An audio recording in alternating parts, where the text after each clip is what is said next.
सत्सङ्गत्वे निस्सङ्गत्वं निस्सङ्गत्वे निर्मोहत्वं निर्मोहत्वे निश्चलतत्वं निश्चलतत्वे जीवं मुक्तिः भज गोविन्दं भज गोविन्दं गोविन्दं भज मूढमते.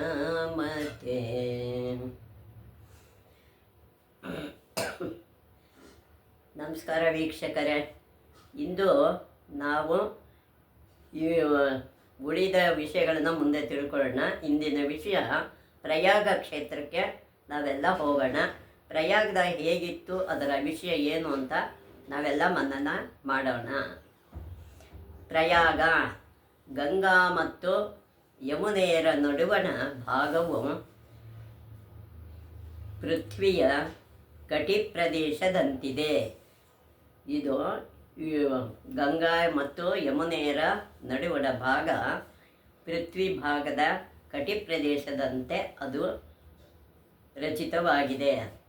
ಅತ್ಯಂತ ಪವಿತ್ರವಾದ ಶ್ರೀಮಂತವಾದ ಪ್ರಯಾಗವು ಭೂಮಾತೆಯ ಅತ್ಯಂತ ಫಲವತ್ತಾದ ಪ್ರದೇಶ ಎಂದು ಮಹರ್ಷಿ ಪುಲಸ್ತ್ಯರು ಮಹಾಭಾರತದಲ್ಲಿ ಹೇಳಿದ್ದಾರೆ.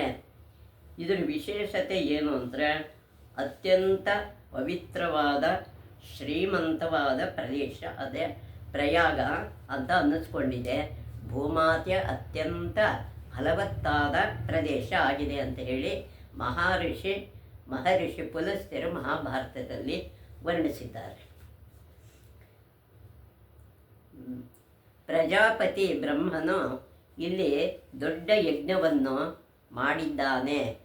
ಬ್ರಹ್ಮನೇ ಇಲ್ಲಿ ದೊಡ್ಡ ಯಜ್ಞವನ್ನು ಮಾಡ್ತಾನೆ ಪ್ರಯಾಗದಲ್ಲಿ. ಪ್ರಜಾಪತಿ ಬ್ರಹ್ಮನು ಯಾಗ ಮಾಡಿದ ಜಾಗವಾದ್ದರಿಂದ ಈ ಕ್ಷೇತ್ರವನ್ನು ಪ್ರಯಾಗ ಎಂದು ಕರೆದಿದ್ದಾರೆ. ಇಲ್ಲಿ ಪ್ರಜಾಪತಿ ಬ್ರಹ್ಮನೇ ಇಲ್ಲಿ ಯಾಗ ಮಾಡಿದ್ರಿಂದ ಇದಕ್ಕೆ ಒಂದು ದೊಡ್ಡ ವಿಶೇಷತೆ ಇದೆ. ಈ ಕ್ಷೇತ್ರವನ್ನು ಪ್ರಯಾಗ ಅಂತ ಕರೆದಿದ್ದಾರೆ. ಪ್ರಯಾಗರಾಜ ಎಂದು ಕ್ಷೇತ್ರವನ್ನು ಕರೆಯುವುದುಂಟು. ಪ್ರಯಾಗ ಕ್ಷೇತ್ರ ಅಂತ ಎರಡು ರೀತಿಯೂ ಈ ಪ್ರದೇಶವನ್ನು ಕರೀತಾರೆ. ಪ್ರ ಮತ್ತು ಜ ಎಂಬ ಪ್ರತ್ಯಯಗಳು ಈ ಕ್ಷೇತ್ರವಾಗಿದೆ. ಉಳಿದೆಲ್ಲ ತೀರ್ಥಗಳಿಗೆ ಶ್ರೇಷ್ಠವಾದುದು ಎಂಬುದನ್ನು ತಿಳಿಸುತ್ತವೆ.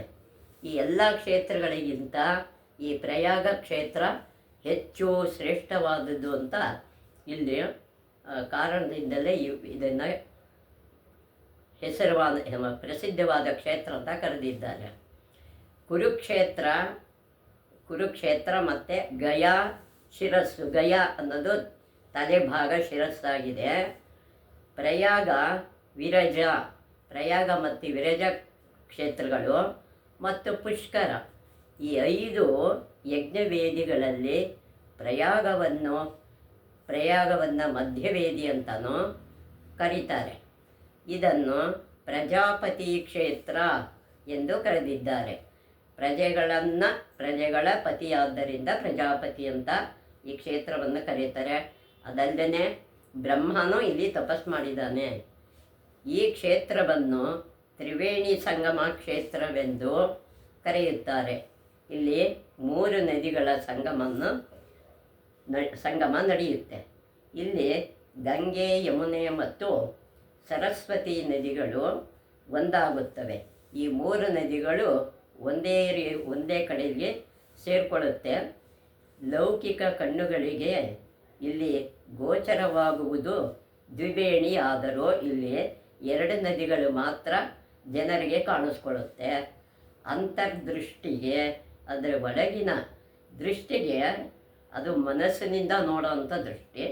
ಇನ್ನೊಂದು ಆಧ್ಯಾತ್ಮಿಕ ತರಂಗಿಣಿಯು ಅದು ಲೌಕಿಕ ಅಲ್ಲ, ಅಲೌಕಿಕವಾದ ತರಂಗಿಣಿಯಾಗಿ ಕಾಣಿಸ್ಕೊಳ್ಳುತ್ತೆ, ವೇದ್ಯವಾಗುತ್ತದೆ. ಅದೇ ಗುಪ್ತಗಾಮಿನಿಯಾದ ಸರಸ್ವತಿ ನದಿ. ಅದು ಯಾರಿಗೂ ಗೊತ್ತಾಗಲ್ಲ, ಭೂಮಿ ಒಳಗೆ ಹರಿದು ಇವೆರಡರ ಜೊತೆಗೆ ಅದು ಒಂದಾಗುತ್ತೆ. ಗಂಗೆ ಯಮುನೆಯರ ಲೌಕಿಕ ಸಂಗಮಕ್ಕೆ ಅಂತರ್ಗಾಮಿ ಸರಸ್ವತಿಯ ಅಲೌಕಿಕತೆಯ ಸಂಗಮವಾದ್ದರಿಂದಲೇ ಈ ಕ್ಷೇತ್ರ ತೀರ್ಥರಾಜವೆನಿಸಿದ್ದು. ತೀರ್ಥಗಳಲ್ಲೆಲ್ಲ ಎಲ್ಲ ತೀರ್ಥಗಳಿಗೆ ಇದು ರಾಜನಾಗಿದೆ. ಅಂದರೆ ಗಂಗೆ ಯಮುನೆಯರ ಲೌಕಿಕ ಸಂಗಮ ಅಂದರೆ ಕಾಣುವಂಥದ್ದು, ಲೋಕಕ್ಕೆ ಕಾಣುತ್ತೆ, ಅದು ಲೌಕಿಕ. ಅಂತರ್ಗಾಮಿ ಕಾಣದೇ ಇರೋವಂಥದ್ದು, ಕಾಣಲ್ಲ, ಅವರ ಮನಸ್ಸಿಗೆ ಮಾತ್ರ ಗೊತ್ತಾಗುತ್ತೆ. ಸರಸ್ವತಿ ಅಲೌಕಿಕತೆಯ ಸಂಗಮವಾದ್ದರಿಂದಲೇ ಈ ಕ್ಷೇತ್ರ ತೀರ್ಥರಾಜ ಅನ್ನಿಸ್ಕೊಂಡಿದೆ. ಪ್ರಯಾಗದ ಸ್ಮರಣೆ ಮಾಡಿದ್ರು ದರ್ಶನ ಮತ್ತು ಮೃತ್ತಿಕೆಯ ಅಲ್ಲಿ ಮಣ್ಣನ್ನು ಹಚ್ಕೊಂಡು ಸ್ಪರ್ಶದಿಂದ ಪಾಪ ದೂರವಾಗುವುದೆಂದು ನಮ್ಮ ಪ್ರಾಚೀನ ವಾಂಗ್ಮಯಗಳು ಸಾರಿ ಹೇಳಿವೆ. ಇದರಲ್ಲಿ ಮತ್ತು ಸ್ಮರಣ, ದರ್ಶನ ಮತ್ತು ಮೃತ್ತಿಕೆಯ ಅಲ್ಲಿ ಧೂಳು ಕೂಡ ನಾವು ಸ್ಪರ್ಶ ಮಾಡೋದ್ರಿಂದ ಪಾಪ ದೂರ ಆಗುತ್ತೆ ಅಂತ ನಮ್ಮ ಪ್ರಾಚೀನ ವಾಕ್ಯದಲ್ಲೂ ನಮ್ಮ ರೂಢಿಯಲ್ಲಿ ಅದು ಬಂದಿದೆ, ಸಾರಿ ಹೇಳ್ತಾ ಇದೆ. ರಾಮನ ಕಾಲದಲ್ಲಿ ಈ ಪ್ರದೇಶವು ಗಹನಾರಣ್ಯವಾಗಿತ್ತು, ಅಂದರೆ ತುಂಬ ಘೋರವಾದ ಕಾಡಾಗಿರುತ್ತೆ ಈಗಿರೋ ಪ್ರಯಾಗ ಪ್ರದೇಶ. ವನವಾಸಕ್ಕೆ ಸೀತೆ ಮತ್ತು ಲಕ್ಷ್ಮಣರೊಂದಿಗೆ ಹೊರಟ ಶ್ರೀರಾಮನು ಅವನು ವನವಾಸಕ್ಕೆ ಹೋಗಬೇಕಾದ್ರೆ ಆ ಗಹನಾರಣ್ಯಕ್ಕೆ ಬರಬೇಕಾಗತ್ತೆ. ಆ ಶ್ರೀರಾಮ ಏನು ಮಾಡ್ತಾನೆ, ಶೃಂಗವೇರಿಪುರ ಅಂತ ಇರುತ್ತೆ, ಶೃಂಗವೇರಿಪುರದ ನಿಷಧರಾಜನಾದ ಗುಹನ ಸಹಕಾರದಿಂದ, ಅಂದರೆ ದೋಣಿ ನಡೆಸ್ತಕ್ಕಂಥವನು, ಅವನ ಸಹಾಯದಿಂದ ಗಂಗೆಯನ್ನು ದಾಟಿ ಈ ಅರಣ್ಯವನ್ನು ಪ್ರವೇಶಿಸಿದ. ಗಂಗೆಯಿಂದ ದಾಟಿ ಅವನೇ ಬಿಟ್ಟಿದ್ದು, ಅವನು ಕರ್ಕೊಂಬಂದು ಇಲ್ಲಿಗೆ ಪ್ರಯಾಗಕ್ಕೆ ಬಿಡ್ತಾನೆ. ಗುಹ ಅನ್ನೋ ವ್ಯಕ್ತಿ, ದೋಣಿ ನಡೆಸೋನು. ಈ ಅರಣ್ಯದ ನಡುವೆ ಭರದ್ವಾಜರ ಆಶ್ರಮವಿತ್ತು. ಅಲ್ಲಿ ಭರದ್ವಾಜರ ಆಶ್ರಮ ಇರುತ್ತೆ. ಭರದ್ವಾಜರ ಆತಿಥ್ಯವನ್ನು ಸ್ವೀಕರಿಸಿ, ಅವರ ಆತಿಥ್ಯ ಸ್ವೀಕರಿಸಿ ನಂತರ ಅವನು ಎಲ್ಲಿಗೆ ಬರ್ತಾನೆ ಅಂದರೆ, ಅವರ ಸೂಚನೆಯಂತೆ ಅವರು ಸೂಚನೆ ಕೊಡ್ತಾರೆ, ಇಂಥ ಕಡೆ ಹೋಗು ಅಂತ. ಚಿತ್ರಕೂಟಕ್ಕೆ ರಾಮಾದಿಗಳು ತೆರಳಿದರು. ಚಿತ್ರಕೂಟ ಪರ್ವತಕ್ಕೆ ಅಲ್ಲಿಂದ ಇವರು 3 ಜನನು ಅಲ್ಲಿ ವಾಸ ಮಾಡೋಕ್ಕೆ ಬರ್ತಾರೆ. ಮಹಾಭಾರತದ ಯುದ್ಧದ ಬಳಿಕ ಹಸ್ತಿನಾವತಿಯ ಸಿಂಹಾಸನವನ್ನೇರಿದ, ಇವ್ನು ಮಹಾಭಾರತ ಯುದ್ಧ ಆಗತ್ತೆ, ಹಸ್ತಿನಾವತಿಗೆ ಧರ್ಮರಾಜ ಸಿಂಹಾಸನ ರೂಢನಾಗ್ತಾನೆ. ಧರ್ಮರಾಯನು ಗೋತ್ರವಧೆಯ ಪಾಪದಿಂದ ನನ್ನ ಬಂಧುಗಳೆಲ್ಲ ಸತ್ರಲ್ಲ ಅನ್ನೋ ದುಃಖ ಅವನಿಗೆ ಬಹಳವಾಗಿರುತ್ತೆ. ಅವನೇನು ಮಾಡ್ತಾನೆ, ದುಃಖಿತನಾಗದ ಇದ್ದಾಗ ಈ ದುಃಖ ಮತ್ತು ಪಾಪದಿಂದ ಮುಕ್ತನಾಗಲು ಪ್ರಯಾಗದ ಯಾತ್ರೆ ಮಾಡುವಂತೆ ಧರ್ಮಜನಿಗೆ ಮಾರ್ಕಂಡೇಯ ಮುನಿಗಳು ತಿಳಿಸಿದರು. ನಿನಗೆ ಇದರಿಂದ ಮುಕ್ತಿ ಆಗಬೇಕಲ್ವೇನಪ್ಪ, ಅದಕ್ಕೆ ನೀನೇನು ಮಾಡು, ಪ್ರಯಾಗ ಯಾತ್ರೆಗೆ ಹೋಗು, ಅಲ್ಲಿ ನಿನಗೆ ಮುಕ್ತಿ ಆಗುತ್ತೆ, ಇದರಿಂದ ಮುಕ್ತನಾಗ್ಯ, ಈ ದೋಷ ನಿನಗೆ ಬರಲ್ಲ ಅಂತ ತಿಳಿಸ್ತಾರೆ. ಪ್ರಯಾಗದ ಯಾತ್ರೆಯಿಂದ ಅಶ್ವಮೇಧ ಯಜ್ಞದ ಫಲ ಬರುವುದೆಂಬ ನಂಬಿಕೆಯೂ ನಮ್ಮಲ್ಲುಂಟು.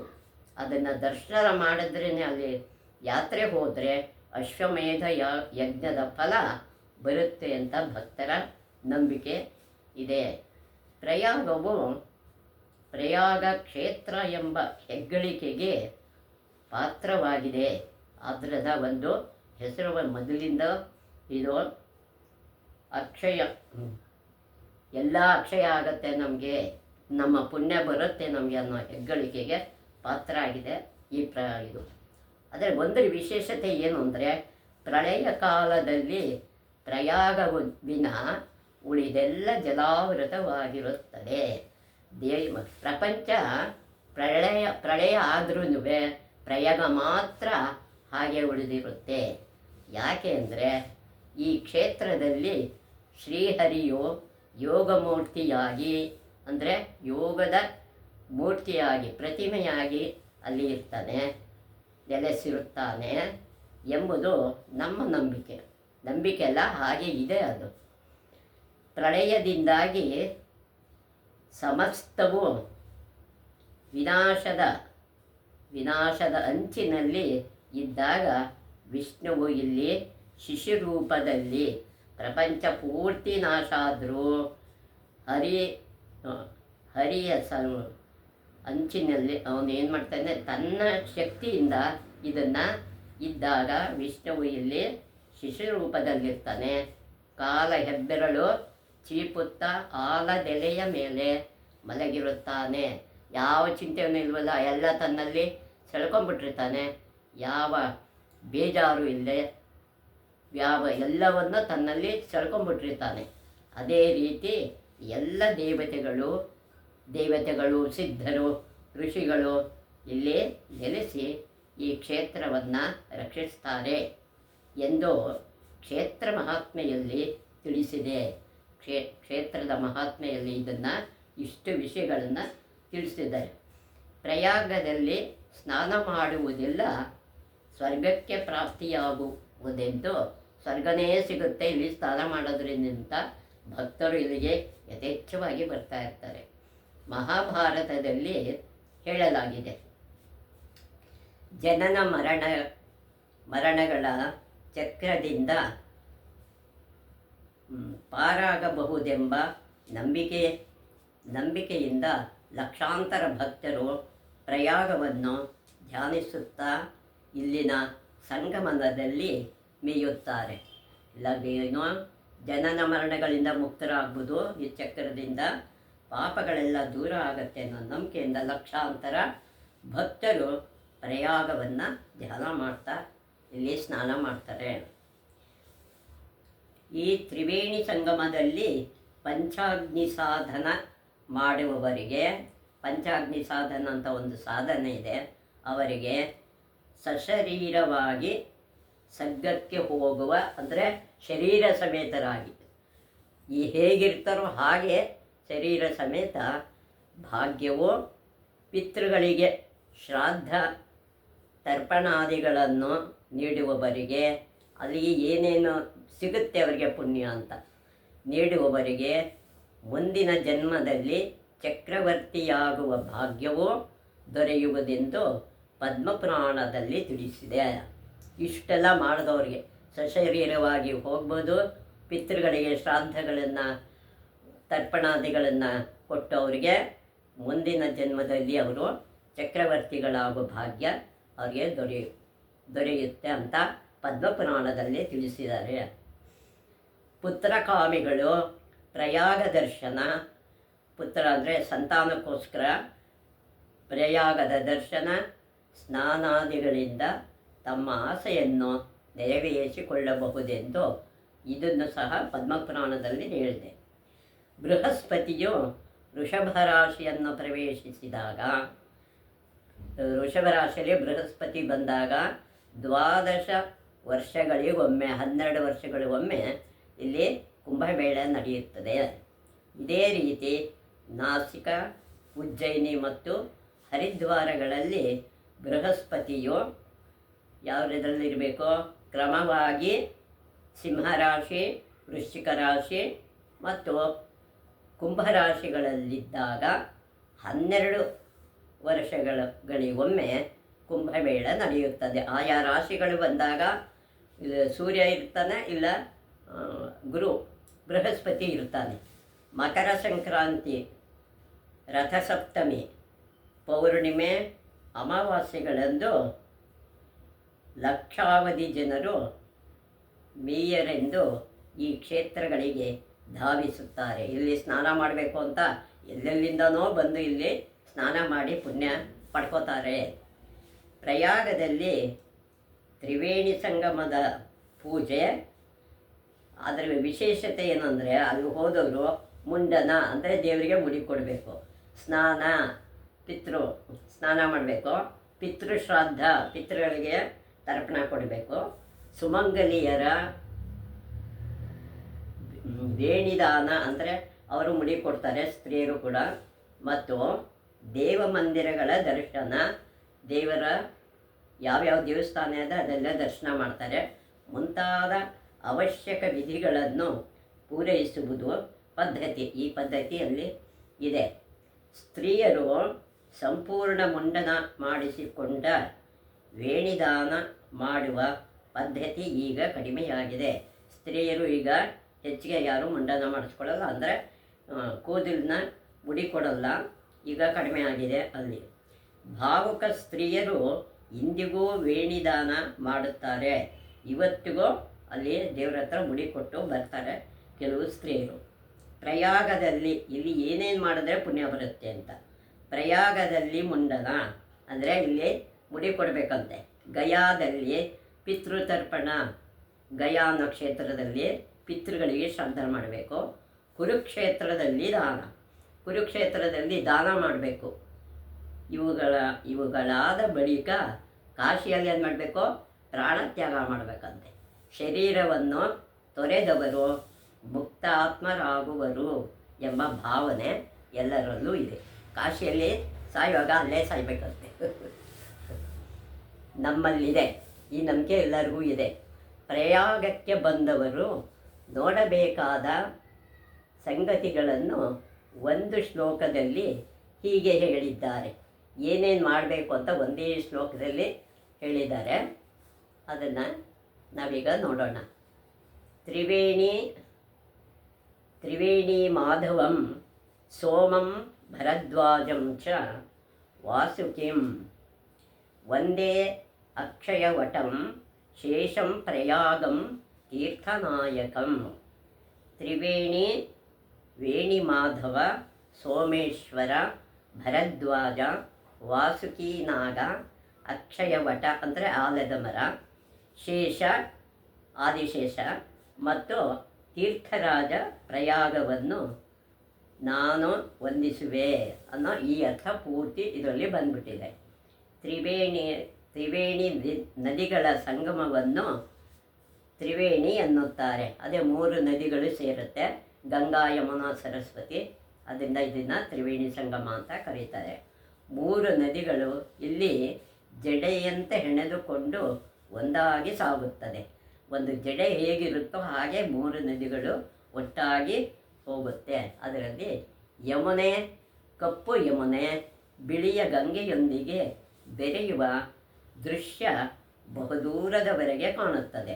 ಅದು ಈ ನದಿಗಳ ಸಂಗಮ ಹೋಗ್ತಾ ಇದ್ದರೆ ಕಣ್ಣು ನೋಡೋದಕ್ಕೆ ತುಂಬ ಆನಂದ ಇರುತ್ತೆ.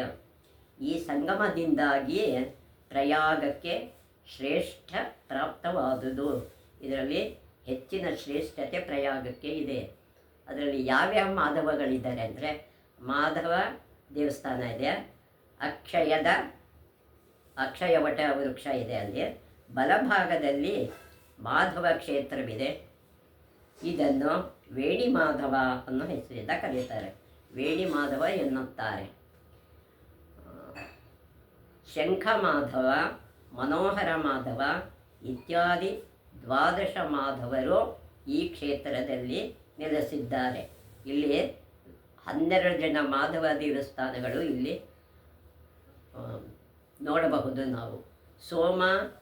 ಯಮುನೆಯ ಎಡಭಾಗದ ಸೋಮೇಶ್ವರ ಮಂದಿರ ಯಮುನೆಯ ಎಡಭಾಗದಲ್ಲಿದೆ.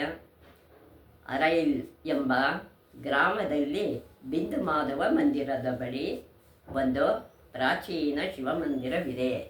ಬಿಂದು ಮಾಧವನ ಬಳಿ ಒಂದು ಪ್ರಾಚೀನ ಶಿವಮಂದಿರ ಕೂಡ ಅಲ್ಲಿದೆ. ದೋಣಿಯ ಮೂಲಕ ಈ ಕ್ಷೇತ್ರವನ್ನು ತಲುಪಬಹುದು. ದೋಣಿ ಮೂಲಕನೇ ಹೋಗಬೇಕು, ಅಲ್ಲಿ ನಡ್ಕೊಂಡು ಹೋಗೋಕ್ಕಾಗಲ್ಲ. ಭರದ್ವಾಜ ಮತ್ತು ಶೇಷ ನಗರದ ಕರ್ನಲ್ಗಂಜ್ ಎಂಬಲ್ಲಿ ಭರದ್ವಾಜಾಶ್ರಮವಿದೆ. ಕರ್ನಲ್ಗಂಜ್ ಹತ್ರ ಈ ಭರದ್ವಾಜರಾಶ್ರಮ ಇವತ್ತಿಗೂ ಇದೆ. ಈ ಮಂದಿರದಲ್ಲಿ 1000 ಹೆಡೆಯ ಶೇಷನ ವಿಗ್ರಹವಿದೆ. ಆದಿಶೇಷನ ವಿಗ್ರಹ ಕೂಡ ಈ ಕರ್ನಲ್ಗಂಜಲ್ಲಿ ನಾವು ನೋಡಬಹುದು. ವಾಸುಕಿ ನಗರದ ಭಕ್ಷಿ ಅಂತ ಒಂದು ಮೊಹಲ್ಲ ಇದೆ. ಮೊಹಲ್ಲಾದಲ್ಲಿ ಅಂದರೆ ಆ ಏರಿಯಾದಲ್ಲಿ ಗಂಗೆಯ ದಡದಲ್ಲಿ ವಾಸುಕಿಯ ಮಂದಿರವಿದೆ. ಗಂಗಾ ನದಿ ದಡದಲ್ಲಿ ವಾಸುಕಿ ಮಂದಿರ ಅಲ್ಲಿದೆ. ಅಕ್ಷಯವಟ ತ್ರಿವೇಣಿ ಸಂಗಮದ ಬಳಿಯಲ್ಲೇ ಕೋಟೆಯೊಳಗೆ ವಿರಜವಿದೆ. ಈ ವೃಕ್ಷ ಆದದ್ದು ಮಾತ್ರ ಅದು ಒಳಗಡೆನೇ ಇದೆ. ಬೇರು ಮಾತ್ರ ಕಾಣಿಸುವ ಈ ವೃಕ್ಷದ ಕಾಣಿಸೋದಿಲ್ಲ ಬೇರು ಎಲ್ಲಿದೆ ಅಂತ. ಈ ವೃಕ್ಷದ ಮಧ್ಯಭಾಗವು ಕಾಶಿಯಲ್ಲೋ ಈ ಮಧ್ಯಭಾಗ ಮಾತ್ರ ಕಾಶಿಯಲ್ಲಿ ಕಾಣಿಸುತ್ತೆ. ತುದಿಯು ಗಯಾದಲ್ಲೂ ಇದೆ ಎನ್ನುತ್ತಾರೆ. ತುದಿ ಗಯಾದಲ್ಲಿದೆ, ಮಧ್ಯಭಾಗ ಇಲ್ಲಿ ಈ ವೃಕ್ಷ ಈ ಭಾಗದ ಕಾಶಿಯಲ್ಲಿ ಕಾಣಿಸುತ್ತೆ. ಪ್ರಯಾಗವು ಅನೇಕ ಬ್ರಹ್ಮ ಋಷಿಗಳು, ರಾಜ ಋಷಿಗಳು, ಸಂತ ಮಹಂತರು ಮೊದಲಾದವರ ಚರಣಸ್ಪರ್ಶದಿಂದ ಪುನೀತವಾದ ಕ್ಷೇತ್ರ. ಇಲ್ಲಿ ಅನೇಕ ಋಷಿಗಳು, ಬ್ರಹ್ಮ ಋಷಿಗಳು ಇಲ್ಲೆಲ್ಲ ತಪಸ್ಸು ಮಾಡಿದಂಥ ಜಾಗ ಇದು. ಭಗವಾನ್ ಬುದ್ಧನು ಕೆಲವು ಕಾಲ ಪ್ರಯಾಗದಲ್ಲಿ ವಾಸ್ತವ್ಯ ಮಾಡಿದ್ದ. ಬುದ್ಧನು ಸಹ ಇಲ್ಲಿ ವಾಸವಾಗಿದ್ದ. ಸಾಮ್ರಾಟ್ ಅಶೋಕನು ಕ್ರಿಸ್ತಪೂರ್ವ 272ರಲ್ಲಿ ಇಲ್ಲಿ ಒಂದು ಸ್ತೂಪವನ್ನು ನಿರ್ಮಿಸಿದ. ಇಲ್ಲಿ ಕ್ರಿಸ್ತಪೂರ್ವ 272ರಲ್ಲಿ ಇಲ್ಲಿ ಮಾಡ್ತಾನೆ, ಸ್ತೂಪನ ಕಟ್ಟಿಸ್ತಾನೆ ಅಶೋಕನ ನಂತರ ಪ್ರಯಾಗವು ಗುಪ್ತರ ಸಾಮ್ರಾಜ್ಯದಲ್ಲಿ ಸೇರಿತು. ನಂತರ ಗುಪ್ತರಿಗೆ ಇದು ಸೇರಿಕೊಳ್ಳುತ್ತೆ. ಆ ಕಾಲಕ್ಕೆ ಹರಿಶೇಣನೆಂಬ ಕವಿಯು ಸಾಮ್ರಾಟ್ ಸಮುದ್ರಗುಪ್ತನ ಗುಣಗಾನ ಮಾಡಿದ ಸಂಗತಿ ಇಲ್ಲಿಯ ಒಂದು ಸ್ತಂಭದಲ್ಲಿ ಕಂಡುಬಂದಿದೆ. ಅಲ್ಲಿ ಕವಿ ಒಬ್ಬ ಹರಿಶೇಣ ಅಂತ ಇರ್ತಾನೆ ಕವಿ. ಆ ಸಾಮ್ರಾಟ್ ಸಮುದ್ರಗುಪ್ತನ ಗುಣಗಾನದಲ್ಲಿ ಕೆತ್ತಿದ್ದಾರೆ. ಇಲ್ಲಿ ನಾವು ಕಾಣಬಹುದಂತ ಅದರಲ್ಲಿ ಹೋದರೆ ಗುಪ್ತರ ಬಳಿಕ ಪ್ರಯಾಗವು ಹರ್ಷನ ಸಾಮ್ರಾಜ್ಯದಲ್ಲಿ ವಿಲೀನವಾಯಿತು. ಮುಂದೆ ಹರ್ಷವರ್ಧನ ಅನ್ನೋನು ಬರ್ತಾನೆ, ಆ ರಾಜ್ಯಕ್ಕೆ ಇದು ಹೋಗುತ್ತೆ. ಹರ್ಷನು ಮಹಾನ್ ಪರಾಕ್ರಮಿಯು, ತ್ಯಾಗಿಯು, ಸರ್ವಧರ್ಮ ಸಮ್ಮೇಳನದ ಚಕ್ರವರ್ತಿಯಾಗಿ ಜನಾನುರಾಗಿಯಾಗಿದ್ದನು. ಯಾರಿಗೂ ಏನು ಬೇಜಾರು ಮಾಡ್ತಿರ್ಲಿಲ್ಲ. ಎಲ್ಲ ಧರ್ಮವನ್ನು ಒಂದೇ ರೀತಿ ಕಾಣ್ತಾ ಇರ್ತಾನವನು. ಅದಕ್ಕೆ ಜನಗಳಿಗೆ ಇನ್ನು ಅನುರಾಗಿಯಾಗಿ ನಡ್ಕೋತಾ ಇರ್ತಾನೆ. ಪ್ರಯಾಗದ ಯಾವುದ್ಯಾವುದರಲ್ಲಿ ಅವನು ಭಾಗವಹಿಸ್ತಾನಂದರೆ ಪ್ರಯಾಗದ ಮಾಘಮೇಳ ಮತ್ತು ಕುಂಭಮೇಳಗಳಿಗೆ ಹರ್ಷವರ್ಧನನು ತಪ್ಪದೇ ಆಗಮಿಸುತ್ತಿದ್ದ. ಅದು 5 ವರ್ಷಕ್ಕೊಂದ್ಸಲ ನಡೀತಿತ್ತು. ಅಲ್ಲಿ ಯಾವಾಗಲೂ ಬರ್ತಿದ್ದ. ಇಲ್ಲಿ ಆತನು ಎಲ್ಲ ಸಂಪ್ರದಾಯಗಳ ವಿದ್ವಾಂಸರನ್ನು ಸೇರಿಸಿ ಸರ್ವಧರ್ಮ ಸಮ್ಮೇಳನಗಳನ್ನು ನಡೆಸಿದ್ದಾನೆ. ಎಲ್ಲ ಧರ್ಮಗಳ ಸಮ್ಮೇಳನಗಳನ್ನು ನಡೆಸಿದ ಮೊದಲನೇ ವ್ಯಕ್ತಿ ಹರ್ಷವರ್ಧನ ಮಾತ್ರ. ಆದ್ಯ ಶಂಕರಾಚಾರ್ಯರು ಮಹಾಮೀಮಾಂಸಕರೆಂದು ಪ್ರಸಿದ್ಧರಾಗಿದ್ದ. ಅದು ಮೀಮಾಂಸಾ ಅಂತ ಒಂದು ಗ್ರಂಥ ಇದೆ. ಅದರ ಜೊತೆಯಲ್ಲಿ ಕುಮಾರಿಲ ಭಟ್ಟರು ಅಂತ ಒಬ್ಬ ಗುರುಗಳಿರ್ತಾರೆ. ಅವರ ಜೊತೆಯಲ್ಲಿ ಶಾಸ್ತ್ರಾರ್ಥಗಳಿಗೆ ಅವರು ವಾದ ಮಾಡ್ತಾರೆ. ಅವರ ಜೊತೆಯಲ್ಲಿ ಕುಮಾರಿಲ ಭಟ್ಟರ ಜೊತೆಯಲ್ಲಿ ಶಂಕರಾಚಾರ್ಯರು ನಡೆಸಿದ್ದು ಪ್ರಯಾಗದಲ್ಲಿಯೇ. ಈ ವಾದ ಕೂಡ ಪ್ರಯಾಗದಲ್ಲಿ ನಡೆಯುತ್ತೆ. 11ನೇ ಶತಮಾನದಲ್ಲಿ ಕಲಚೂರಿ ವಂಶದ ಅಲ್ಲಿ ಒಬ್ಬ ರಾಜ ಇರ್ತಾನೆ. ಕಲಚೂರಿ ವಂಶದಲ್ಲಿ ಗಾಂಗೇಯ ದೇವನು ಅಂತ ಒಬ್ಬ ಇರ್ತಾನೆ. ವಿಕ್ರಮಾದಿತ್ಯ ಎಂಬ ಬಿರುದಿನೊಂದಿಗೆ ಅವನಿಗೆ ಬಿರುದಿರುತ್ತೆ, ವಿಕ್ರಮಾದಿತ್ಯ ಅಂತ. ಮೆರೆದು ಕಾಶಿ ಮತ್ತು ಪ್ರಯಾಗಗಳನ್ನು ತನ್ನ ವಶಕ್ಕೆ ತೆಗೆದುಕೊಂಡನು. ಕಾಶಿ ಮತ್ತು ಪ್ರಯಾಗಗಳನ್ನು ತನ್ನ ವಶಕ್ಕೆ ತಗೊಳ್ತಾನೆ. 12ನೇ ಶತಮಾನದ ವೇಳೆಗೆ ಪ್ರಯಾಗವು ಮುಸ್ಲಿಮರ ಆಕ್ರಮಣಕ್ಕೆ ತುತ್ತಾಯಿತು. 12ನೇ ಶತಮಾನದವರೆಗೂ ಇದು ಹಿಂದೂಗಳೇ ಇತ್ತು. 12ನೇ ಶತಮಾನದಲ್ಲಿ ಮುಸ್ಲಿಮರ ಆಕ್ರಮಣ ಇದಕ್ಕೆ ಒದಗುತ್ತೆ.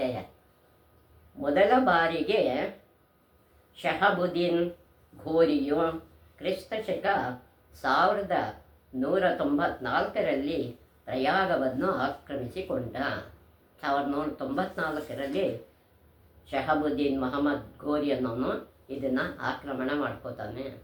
14ನೇ ಶತಮಾನದಲ್ಲಿ ಸಂತ ಕವಿ ರಾಮಾನಂದರು ಇಲ್ಲಿ ಜನಿಸಿ ಭಕ್ತಿ ಪಂಥವನ್ನು ಪ್ರಾರಂಭಿಸಿದರು. ಅವರು ಭಕ್ತಿ ಪಂಥವನ್ನು ಇಲ್ಲಿ ಸ್ಥಾಪನೆ ಮಾಡ್ತಾರೆ, ರಾಮಾನಂದರು ಅಂತೇಳಿ. ಇವರ 12 ಮಂದಿ ಶಿಷ್ಯರಲ್ಲಿ ಕಬೀರ್ ದಾಸರು ಒಬ್ಬರು.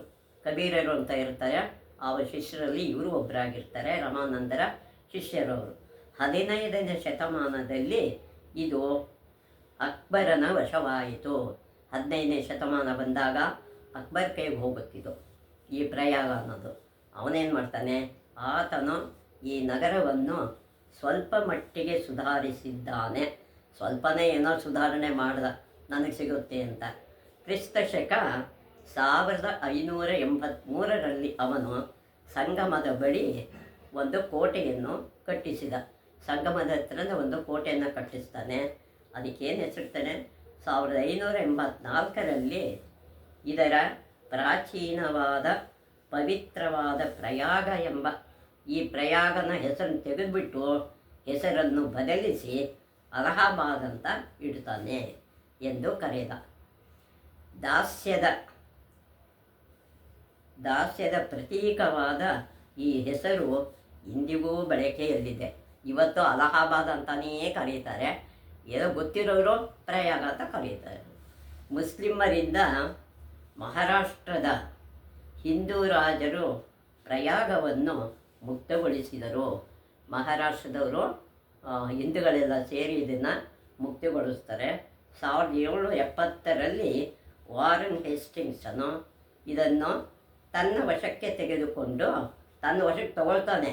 ಈ ಪ್ರಯಾಗನ ವಾರನ್ ಹೇಸ್ಟಿಂಗ್ಸ್ ಅನ್ನೋನು ಎಷ್ಟಕ್ಕೆ 50 ಲಕ್ಷ ರೂಗಳನ್ನು ಪಡೆದು ಅಲ್ಲಿಂದ ತಗೊಂಡು ಇವನೇನು ಮಾಡ್ತಾನೆ, ಔಧದ ಅನ್ನೋ ಒಬ್ಬ ನವಾಬನಿಗೆ ಬಿಟ್ಟು ಕೊಡ್ತಾನೆ. 1857ರ ಸ್ವಾತಂತ್ರ್ಯ ಸಂಗ್ರಾಮದಲ್ಲಿ 1857 ಸಂಗ್ರಾಮದಲ್ಲಿ ಪ್ರಥಮ ಇದ್ದಾಗುತ್ತೆ. ಪ್ರಯಾಗವು ಅದ್ವಿತೀಯ ಪಾತ್ರ ವಹಿಸಿತ್ತು. ಅದು ಹೇಳಲಾರದಷ್ಟು ಅದರಲ್ಲಿ ಪಾತ್ರನ ವಹಿಸಿರುತ್ತೆ. ಪ್ರಥಮ ಸ್ವಾತಂತ್ರ್ಯದಲ್ಲಿ ಸ್ವಾತಂತ್ರ್ಯ ಸಂಗ್ರಾಮ ವಿಫಲವಾದ ಬಳಿಕ ಅಲ್ಲಿಗೆ ಅವ್ರಿಗೆ ಸಿಗಲಿಲ್ಲ, ಸೋತ್ರವರು. ಈಸ್ಟ್ ಇಂಡಿಯಾ ಕಂಪನಿಯ ಆಳ್ವಿಕೆ ಕೊನೆಗೊಂಡಿತು. ಅಲ್ಲಿ ಈಸ್ಟ್ ಇಂಡಿಯಾ ಕಂಪನಿ ಆಳ್ವಿಕೆ ಕೊನೆ ಆಯಿತು. ವಿಕ್ಟೋರಿಯಾ ರಾಣಿಯದು ಶಾಸನ ಬರುತ್ತೆ. ಅಂದರೆ ಅಲ್ಲಿಂದ ಅವರು ಏನು ಹೇಳ್ತಾರೆ ಅಂತ ಕೇಳಬೇಕಲ್ವ, ಅದು ರಾಜಾಜ್ಞೆ ಅಂತ. ವಿಕ್ಟೋರಿಯಾ ರಾಣಿಯ ಶಾಸನ ಪ್ರಾರಂಭವಾಗುವ ಘೋಷಣೆ ನಡೆದದ್ದು ಪ್ರಯಾಗದಲ್ಲಿ. ಆ ಘೋಷಣೆ ಅಲ್ಲೇ ಬಂದಿದ್ದು. ಬ್ರಿಟಿಷರ ಕಾಲದಲ್ಲಿ ಪ್ರಯಾಗವು ಸಂಯುಕ್ತ ಪ್ರಾಂತ್ಯಗಳ ರಾಜಧಾನಿಯಾಗಿತ್ತು. ಸಂಯುಕ್ತ ಪ್ರಾಂತ್ಯಗಳ ರಾಜಧಾನಿ ಪ್ರಯಾಗ ಆಗಿತ್ತು. ಈ ನಗರ ಇಂದು ಉತ್ತರ ಪ್ರದೇಶದ 2ನೇ ರಾಜಧಾನಿ ಎಂಬ ಗೌರವಕ್ಕೆ ಪಾತ್ರವಾಗಿದೆ. 2ನೇ ರಾಜಧಾನಿ ಅಂತ ಇದನ್ನು ಇವತ್ತು ಕರೀತಾರೆ. ನಗರದ ದರ್ಶನೀಯ ಸ್ಥಳಗಳಲ್ಲಿ ಯಾವ್ದ್ಯಾವುದು ಇಲ್ಲಿ ಅಲಹಾಬಾದಲ್ಲಿದೆ ಅಂದರೆ, ಯಾವ್ಯಾವ ಸ್ಥಳ ನಾವು ನೋಡಬೇಕಾದ್ದು, ನೆಹರು ಮನೆತನದವರ ವಸತಿಯಾಗಿದ್ದ, ಅವರು ಎಲ್ಲೆಲ್ಲಿ ಯಾರು ವಾಸ ಮಾಡ್ತಾಯಿದ್ರು ಅಂತ. ನೆಹರು ಅಲ್ಲಿ ಎಲ್ಲಿ ವಾಸವಾಗಿದ್ದರು, ಆನಂದ ಭವನ ಮತ್ತು ಸ್ವರಾಜ್ಯ ಭವನಗಳು ಇವತ್ತು ಅದನ್ನು ನೋಡ್ಬೋದು, ಪ್ರಮುಖವಾಗಿವೆ. ಮೋತಿಲಾಲ್ ನೆಹರು, ಗಾಂಧಿ, ತಿಲಕ್, ಜವಾಹರ್, ನೇತಾಜಿ ಮುಂತಾದ ಅಸಂಖ್ಯ ದೇಶಭಕ್ತರು ಪ್ರಯಾಗದ ಸ್ವರಾಜ್ಯ ಭವನದ ಮೂಲಕ ದೇಶದ ರಾಜಕೀಯದಲ್ಲಿ ಬಿರುಗಾಳಿ ಎಬ್ಬಿಸಿದ್ದಾರೆ. ಇವರೆಲ್ಲ ರಾಜಕೀಯ ವ್ಯಕ್ತಿಗಳಾಗಿದ್ದರಿಂದ ಇಲ್ಲಿ ತಮ್ಮ ರಾಜಕೀಯ ವಿಸ್ತಾರವನ್ನು ಇಲ್ಲಿ ನಡೆಸ್ತಾರೆ. ರಾಜ್ಯದ ಮೂಲಕ ಎಬ್ಬಿಸಿದ್ರು ಇವರೆಲ್ಲ ಬಿರುಗಾಳಿನ. ಸ್ವಾತಂತ್ರ್ಯ ಪೂರ್ವದಲ್ಲಿ ಬಹಳ ವರ್ಷ ಕಾಂಗ್ರೆಸ್ಸಿನ ಅಧಿಕೃತ ಕಚೇರಿ ಆನಂದ ಭವನವೇ ಆಗಿತ್ತು. ಅದರಲ್ಲಿ ಆನಂದ ಭವನ ನೆಹರು ವಾಸವಾಗಿದ್ದು, ಕಾಂಗ್ರೆಸ್ ಕಚೇರಿಯೆಲ್ಲ ಅಲ್ಲೇ ಇದ್ದಿದ್ದು ಆನಂದ ಭವನದಲ್ಲಿ. ಕ್ರಾಂತಿ ಶಿರೋಮಣಿ ಪಂಡಿತ್ ಚಂದ್ರಶೇಖರ್ ಆಜಾದರು ಹುತಾತ್ಮರಾದದ್ದು, ಚಂದ್ರಶೇಖರ್ ಆಜಾದ್ ಕೂಡ ಹುತಾತ್ಮರಾದದ್ದು ಎಲ್ಲಿ? ಪ್ರಯಾಗದ ಆಲ್ಫ್ರೆಡ್ ಪಾರ್ಕ್ ಅಂತ ಇವತ್ತು ಇದೆ. ಪಾರ್ಕಿನಲ್ಲಿ ಅವರ ಬಲಿದಾನವಾದ ಉದ್ಯಾನವನವನ್ನು ಆಜಾದ್ ಪಾರ್ಕ್ ಎಂದು ಕರೆಯುತ್ತಾರೆ. ಇದಕ್ಕೆ ಆಜಾದ್ ಪಾರ್ಕ್ ಅಂತಲೇ ಇವತ್ತು ಕರೀತಾರೆ. ನಮ್ಮ ಸಂಸ್ಕೃತಿಯ ವಿಕಾಸ ಮತ್ತು ರಕ್ಷಣೆಗೆ ಪ್ರಯಾಗದ ಕೊಡುಗೆ ಮಹತ್ವಪೂರ್ಣ. ಈ ಪ್ರಯಾಗದ ಕೊಡುಗೆ ನಮಗೆ ಮಹತ್ವಪೂರ್ಣವಾದ ಫಲವನ್ನು ಕೊಟ್ಟಿದೆ.